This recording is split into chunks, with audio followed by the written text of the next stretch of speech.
आता आपण काय केलं, आपण आलो तो व्यवस्थित सगळं, तर त्यांनी काय केलं, गावाने किती आडमुठेपणा केला सगळ्या गावाने. त्यांच्या प्रेत बाजूला घेऊन जाळू म्हणले, ठीक आहे आम्ही मान्य बी केलं, चला ठीक आहे आमची बासी आहे.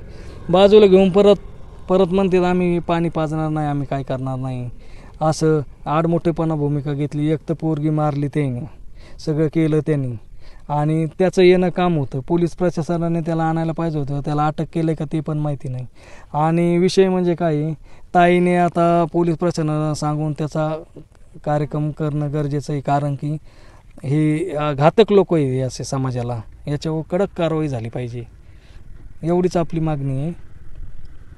1 वाजता ड्युटीवरून आली, मग त्यानंतर 1 ते 6च्या दरम्यान त्यांच्या दोघांमध्ये काय घडलं, काय झालं आम्हाला कुणालाच काहीच कल्पना नाही.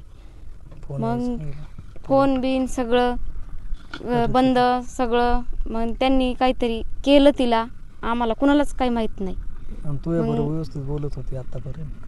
आमचं बोलणं बिलणं सारखं चालू होतं, कंटिन्यू एकदम व्यवस्थित होतं, असं काही नव्हतं. आणि मध्ये मध्ये म्हणजे म्हणत होती की मला असं होतंय, म्हणजे टॉर्चर करते तर त्रास देते तर, पण आम्हाला वाटलं होऊन जाईन, मुलगी आहे, मुलगीची बाजू आहे, त्याच्यामुळं मग होऊन जाईन अशा प्रकारे आम्ही पुढं ढकललं. पण असं इतकं होईन असं वाटलं नव्हतं. भावना म्हणजे आम्हाला म्हणजे न्याय हवा आहे, आणि ते कुठं असतील त्यांना शोधून काढणं, आणि काय प्रशासन त्यांना शिक्षा देईन ते केलं पाहिजे.